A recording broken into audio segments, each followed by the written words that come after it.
Sajjad technical 44 आपकी खिदमत में दोबारा हाज़िर है। मेरे दोस्तों, आपके लिए बहुत सारी दुआएं हैं, तमन्नाएं हैं। आज हमारे पास एक MZ का सेट आया है।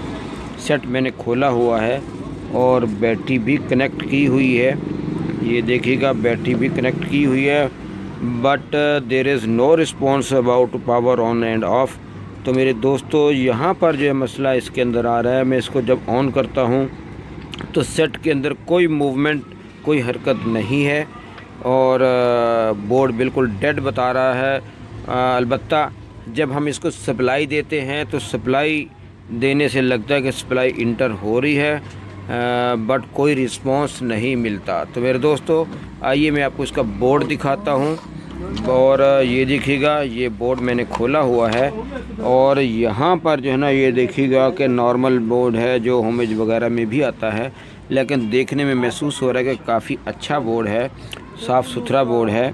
तो मेरे दोस्तों, हम इसकी सबसे पहले ये पावर सप्लाई चेक करेंगे और पावर सप्लाई चेक करते हैं कि यहाँ पर जो हमारे इन कैपेसिटर्स पर जो वोल्ट बनने चाहिए और 35-25 पे के पास ये कैपेसिटर, इस पर जो वोल्ट बनने चाहिए वो बन रहे हैं कि नहीं बन रहे।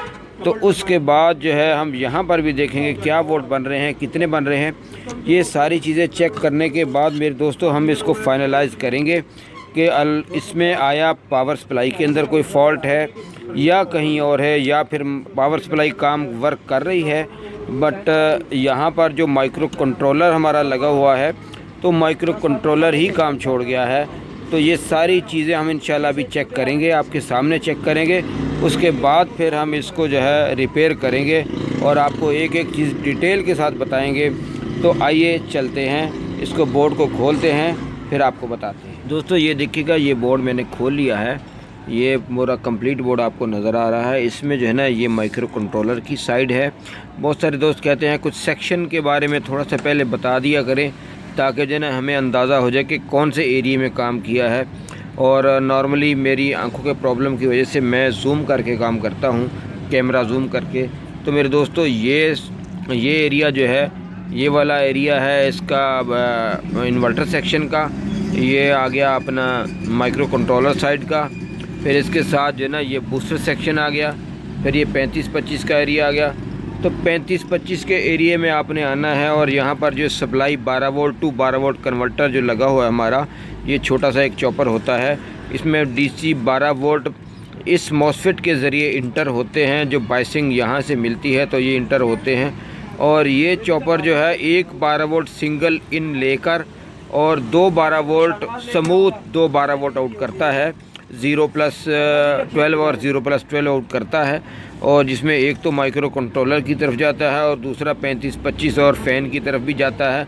तो मेरे दोस्तों, मैं यहाँ पर आपको एक चीज़ बताना चाहता हूँ, और वो चीज़ ये है कि आपने यहाँ पर सबसे पहले जो है आपने पावर सप्लाई सेक्शन के अंदर आना है। पावर सप्लाई सेक्शन के अंदर आपने ये IRF 630 लगा हुआ है, सबसे पहले इसको चेक करना है। और ये वाला जो रजिस्टर है ऊपर की तरफ से अगर मैं दिखाऊं तो ये 0.22 ओम का या 0.33 ओम का रजिस्टर लगा होता है, इसको भी चेक करना है और इसको भी चेक करना है।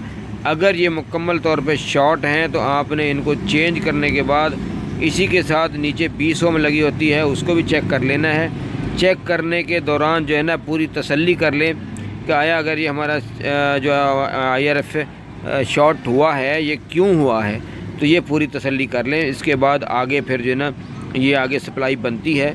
यहाँ पर अगर मैं आपको ये नीचे से दिखाऊं तो ये देखिएगा, ये कैपेसिटर लगा हुआ है और इस कैपेसिटर पे यहाँ से 12 वोल्ट यहाँ बनते हैं। फिर 78.5 लगा होता है। उसके बाद जो है ये आगे माइक्रो कंट्रोलर की तरफ 5 वोल्ट जाते हैं। इसी तरह यही 5 वोल्ट ये दो रजिस्टर जो बैटरी लो सेक्शन के साथ रिलेटेड होते हैं, यहाँ पर भी आते हैं। तो मेरे दोस्तों, बैटरी लो सेक्शन की एक छोटी सी बात बताता चलूँ कि ये 2 रजिस्टर जो लगे होते हैं, आमतौर पे 24 के भी होते हैं यहाँ और 22 के भी लगे होते हैं। तो मेरे दोस्तों, अगर ये डेड हो जाएं तो आपका सेट फिर भी डेड हो जाएगा। ये बताना इसलिए ज़रूरी है बिकॉज़ हमारा सेट जो है फ़िलहाल डेड पोजीशन बता रहा है। तो ये रजिस्टर जो हैं, ये दोनों इनमें से कोई भी अगर डेड हो जाए तो सेट हमारा ऑन नहीं होगा, बैटरी लो सेक्शन का फ़ाल्ट आएगा।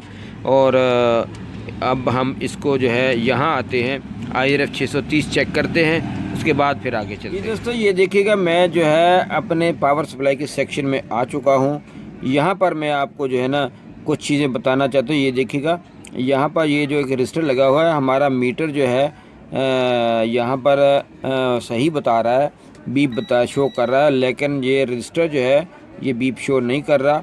और इसके बाद अगली बात देखें, ये हमारी पावर सप्लाई का जो रेगुलेटर लगा हुआ है IRF 630, ये मुकम्मल तौर पे शॉर्ट बता रहा है, कम्प्लीटली शॉर्ट बता रहा है।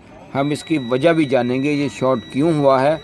एक बात आपको और बताता चलूँ कि बाज़ औक़ात ऐसा होता है कि ये चलने के दौरान IRF 630 जो ये ओवर हीट अप होता है, ओवर हीट नहीं होता, हीट अप होता है।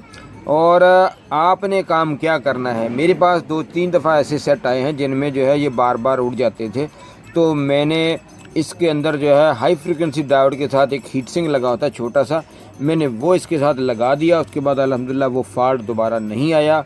मैं ये रिक्वेस्ट करूँगा अपने व्यूवर से और अपने सब्सक्राइबर से कि आप भी जो है ना इसके साथ हीट सिंक लगाना मत भूलिएगा।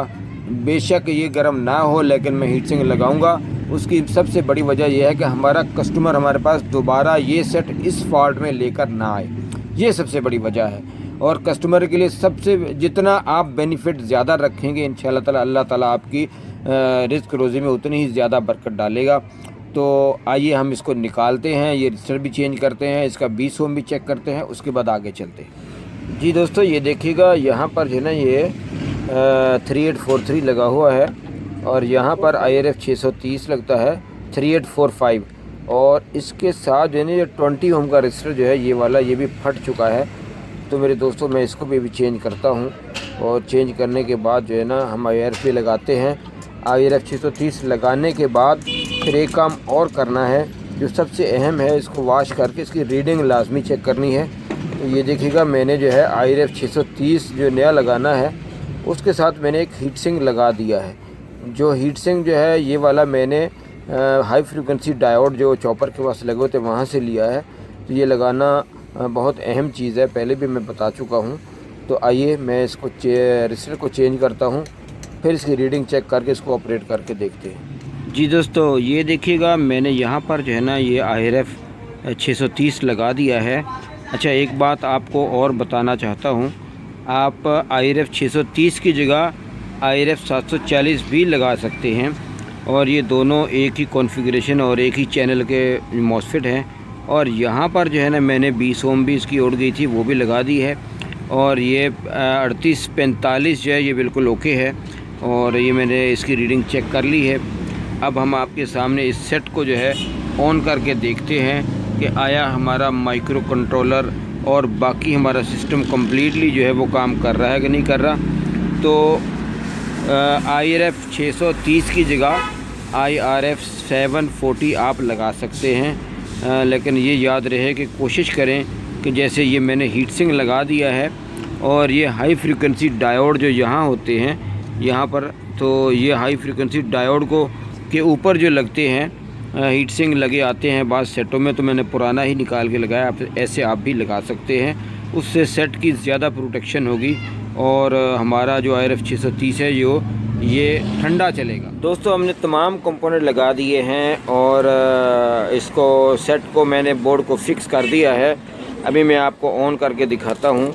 ये देखिएगा, मैं सेट को DC वायर लगाता हूँ। देखें जी, सेट हमारा अल्हम्दुलिल्लाह ऑन हो चुका है। इसमें ज़्यादा कोई लंबा चौड़ा फॉल्ट नहीं था, वही IRF 630, और इसके अलावा इसकी जो रजिस्टर होता है 0.22 ओम का रजिस्टर, और इसके अलावा 20 ओम का रजिस्टर जो है, सिर्फ यही फॉल्ट आया था। और मैं ये गेस करता हूँ कि IRF 630 जैसे जिस एतबार से गर्म हो रहा था, अगर मैं अभी भी हीट सिंक नहीं लगाता तो हमारा IRF 630 दोबारा ख़राब होने का ख़तरा था। लिहाजा मैंने तमाम ख़तरात को जो है ना एक साइड पे रखते हुए उसके साथ हीट सिंक लगा दिया था, और अब अल्हम्दुलिल्लाह मेरी पूरी तसल्ली है। तो आज की वीडियो इतनी ही है, इंशाअल्लाह ताला अगली वीडियो के साथ फिर मिलेंगे। बहुत सारी दुआओं की दरख्वास्त है, आपके लिए भी बहुत सारी दुआएं हैं। इंशाअल्लाह फिर मिलेंगे। अल्लाह हाफिज़।